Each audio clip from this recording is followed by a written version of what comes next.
masa yang berjudul krisis ekonomi.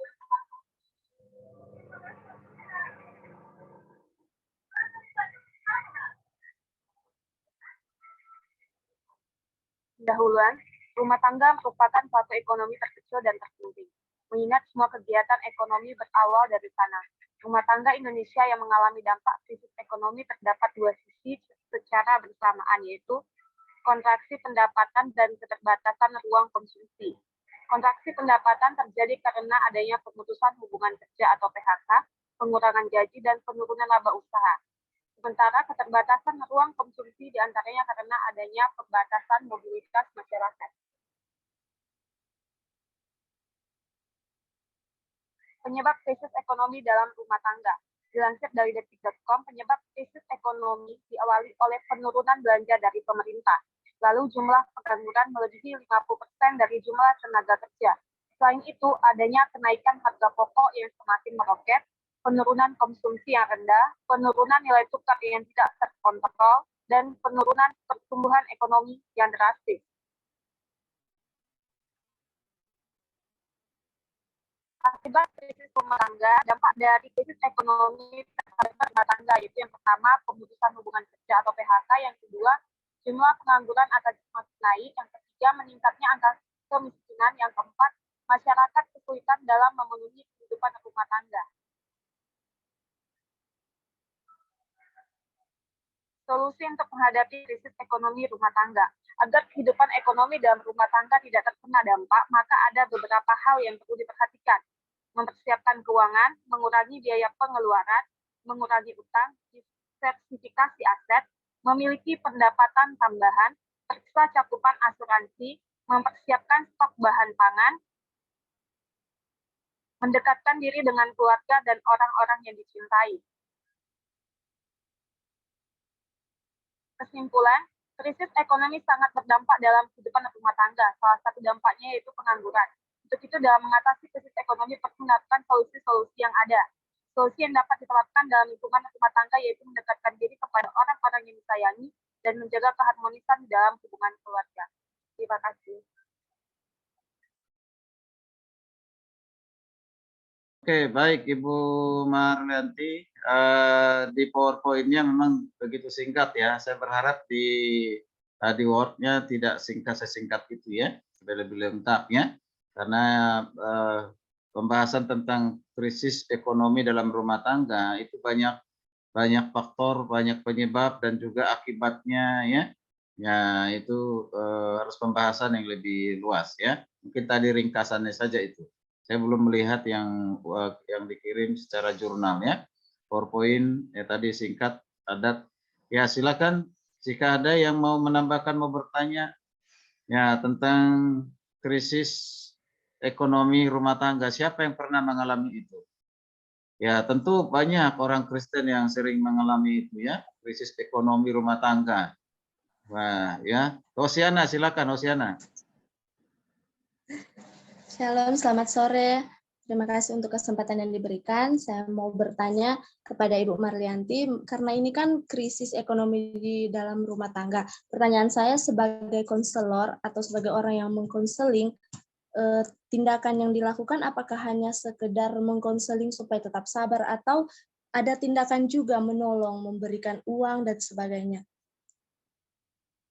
Terima kasih, Bu. Baik, shalom Bu.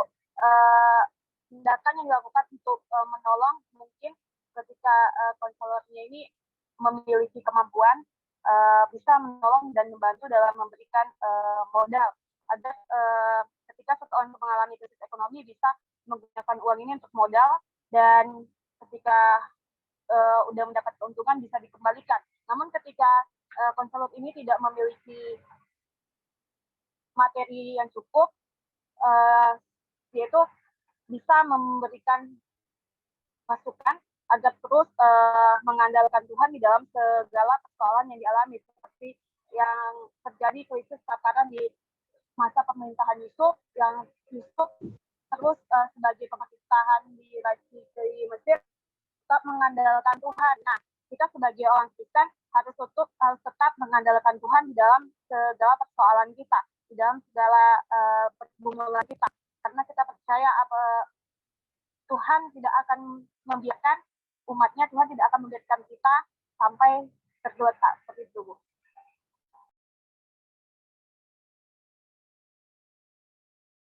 Ya, intinya harus ada tindakan nyata ya dari seorang konselor, bukan saja mengkonseling, berikan bimbingan, beri penyuluhan, arahan, tapi ada solusi yang sifatnya nyata langsung menolong pada saat itu ya.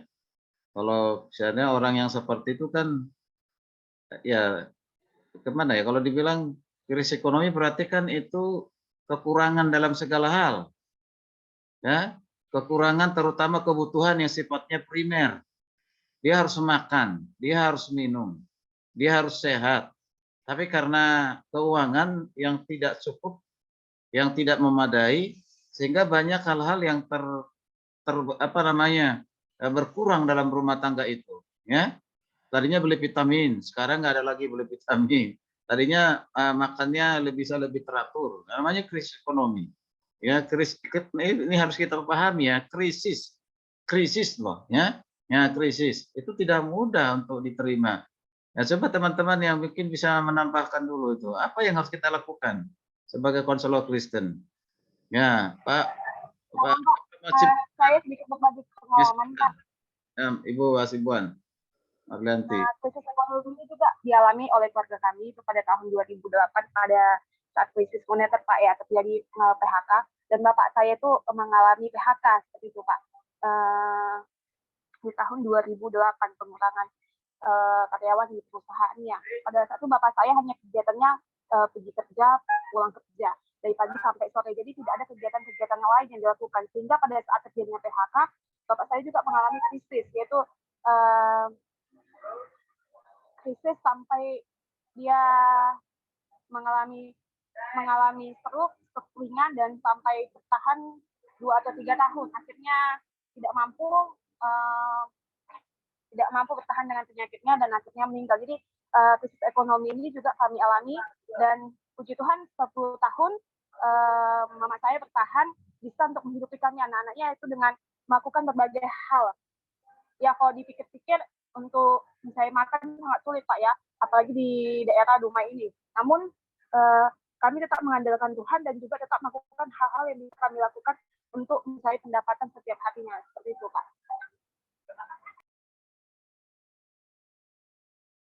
Baik. Oke, bagaimana Hosiana? Iya Pak, iya Bu, karena pernah juga ada kasus begini. Mereka sekeluarga, suami istri dan juga mereka punya anak kecil. Nah, karena tidak sanggup membayar kontrakan karena kurangnya ekonomi mereka, akhirnya laki-laki ini bunuh diri. Dia memilih bunuh diri daripada tidak dapat membiayai keluarganya dan juga tidak bisa bayar kontrakan. Jadi ternyata krisis ekonomi dalam keluarga sangat berdampak buruk. Ya. Oke, baik.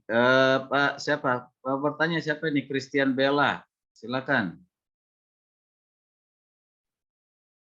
Ya, terima kasih buat kesempatannya. Di sini saya mau bertanya tentang dengan judul dari Ibu Marlianti bahwa krisis dalam rumah tangga. Ada beberapa kasus yang saya temui bahwa karena ada satu keluarga cerai atau selingkuh karena di dalam keluarga tidak ada yang namanya kepuasan dalam arti kepuasan seks, kepuasan berhubungan dalam suami istri, karena suaminya tidak mendapat kepuasan kepada istrinya, jadi dia cari di tempat lain. Jadi disitulah terjadi sebuah perselingkuhan. Ibu sebagai konselor, tindakan apa yang harus Ibu lakukan? Dan yang kedua yaitu ada juga satu kasus pernah terjadi dalam arti ini keluarga ini mohon maaf penghasilannya atau ekonominya tidak terlalu baik, tetapi mereka itu selalu setiap tahun melahirkan, pokoknya anaknya banyak. Jadi karena saking banyak anak mereka, jadi yang lain nggak tahu dikasih makan apa, dan yang lain udah dikasih ke orang karena keluarga mereka tidak berkecukupan, tapi terus beranak. Tindakan apa yang harus Ibu lakukan seperti itu? Jangan bilang beranak, Aku melahirkan. Salah. Oke, Bu. Kalau ada yang mengalami selingkuh, berarti seseorang tidak bersyukur memiliki pasangannya, Bu ya. Karena sebelum menikah pun tentunya mereka sudah mengalami namanya konseling pranikah ya. Karena saya juga belum nikah, Bu ya. Dan ketika mereka selingkuh itu ya intinya mereka tidak bersyukur dengan pasangannya lah, karena ingin mencari yang lebih dari pasangannya. Intinya tiap pasangan itu mempunyai kekurangan seperti itu, Bu ya. Dan ketika ada yang memiliki anak banyak, puji Tuhan itu berkat di dalam kehidupan keluarga mereka. Dan ketika mereka memberikannya kepada orang lain untuk dijaga, puji Tuhan juga, Bu, karena di luar sana masih ada juga keluarga yang tidak memiliki anak. Puji Tuhan dengan mereka memberikan anak mereka untuk dirawat dan dibesarkan, itu sebagai berkat juga bagi kehidupan orang lain. Nah, sebagai solusinya kepada si ibunya lebih baik menggunakan KB, karena saat ini banyak KB ada yang KB yang diletak di tangan, saya lupa namanya, Bu, karena ada juga KB suntik. Jadi untuk si ibunya lebih baik menggunakan KB dan mempertimbangkan hal-hal untuk kedepannya. Solusinya KB. Ya, diarahkan ya. Keluarga besar atau keluarga berencana? Keluarga berantakan. Ya, karena KB itu kan ada besar, ada keluarga bencana, jadinya kalau terlalu banyak anak sekarang ini bukan keluarga berencana lagi, keluarga bencana kan akan menjadi bencana dalam kehidupan ya rumah tangga ke depan masa-masa sekarang ini. Pak Immanuel, silakan. Ya, ini tadi ya. Ya, Pak, terima kasih. Ibu Marlianti, saya ingin menanyakan, ada beberapa hal saya kunjungi beberapa gereja, dan di gereja saya pun juga saya sebenarnya mempertanyakan sesuatu, Bu. Ketika kan ada ya pada masa pemuda dia lulus kuliah belum mendapatkan pekerjaan, atau orang yang kena PHK, atau orang yang resign terus belum mendapatkan pekerjaan lagi. Saya terkadang bingung kenapa warga jemaat satu ke jemaat lainnya itu tidak membantu untuk info lowongan atau berusaha memasukkan dia ke dalam PT-nya, misalkan untuk secara pure ya, lewat interview, lewat ujian, segala macam. Sedangkan di gereja saya itu ada dokter, mereka ada direktur, mereka ada kepala komisi, mereka ada, orang-orang hebat semua ada di situ. Tapi saya ingin pertanyakan kenapa mereka seakan-akan tuh nggak melihat semua itu gitu, nggak membantu satu sama lain, saudara yang susah gitu, Bu. Apa yang kira-kira menjadi penyebab dari semua itu, Bu? Terima kasih. Silakan. Maaf, karena tadi putus-putus, saya sempat keluar. Ya, intinya tadi itu, kenapa gereja tidak menolong orang yang mengalami jemaat yang mengalami krisis ekonomi, padahal anggota jemaat bahkan pengurus jemaat itu banyak orang-orang yang ekonominya sudah mapan, punya usaha, punya PT, punya CP. Nah, begitu. Kenapa tidak ada kepedulian untuk menolong itu? Kira-kira begitu intinya. Berarti orang-orang yang mampu itu mengalami krisis kasih ya, seperti tadi materinya punya Pak Ivan ya. Namun di gereja kami, orang-orang yang saya bilang mampu itu mau kok menolong. Seperti nggak usah dikerjakan di perusahaan mereka, tetapi karena di sini banyaknya perkebunan sawit, dikerjakan di ladang-ladang mereka seperti itu. Dan kalau saya bilang kenapa mereka tidak mau menolong, karena itu tadi mereka masih mengalami krisis kasih dan mungkin masih egois, dan takutnya nanti ketika orang-orang yang ditolong ini masuk ke dalam perusahaan mereka melakukan hal-hal yang merugikan dan akan berdampak kepada jabatan-jabatan mereka. Itu Pak, terima kasih. Baik, terima kasih untuk semuanya. Jadi untuk mengakhiri pembahasan krisis ekonomi dalam rumah tangga, mungkin saya sampaikan gereja harus peduli dengan keadaan jemaat. Ada namanya diakonia ya. Nah, dana diakonia itu harus ada bagi gereja. Jadi gini, kalau sekalipun di gereja itu tidak ada jemaat yang tidak harus punya PT gitu, punya CP gitu. Kecuali ada ya untuk menerima lowongan kerja, kadang-kala juga pertimbangannya melihat dari kualifikasi ataupun ke skillnya kan gitu ya. Ya skillnya gitu ya. Ya, yang baru-baru ini belum lama ya, saya kasusnya salah satu jemaat mengalami krisis ekonomi, Ibu Sarah tahu itu ya, tinggal di pinggir kali di rumah yang kurang layak ya.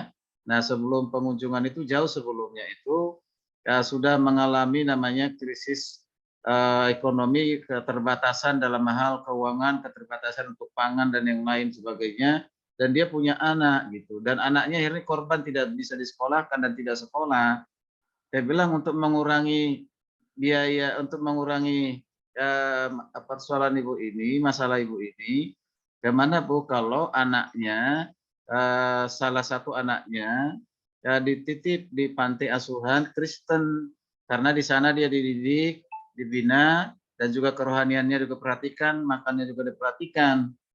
Ya, Ibu setuju tidak? Tapi harus ada benar-benar Ibu setuju, doakan dulu. Nah, dan lama kemudian datang ke rumah, Pak setuju Pak, anak saya supaya punya masa depan, kalau keadaan ekonomi kami seperti ini, nggak mungkin anak saya sekolah. Ya udah, saya hubungi satu panti asuhan, ya panti asuhannya ya menerima ya, sehingga sekarang ini anaknya itu di panti asuhan, di sana dijamin makannya dan juga pendidikannya. Ya, tidak berarti lepas dari menjadi suatu, bukan menjadi anak, berkunjung boleh, tapi dibatasi ya, dibatasi. Nah, itu salah satu solusi barangkali seperti itu. Ya. Ya, atau mencari lowongan kerja dari relasi.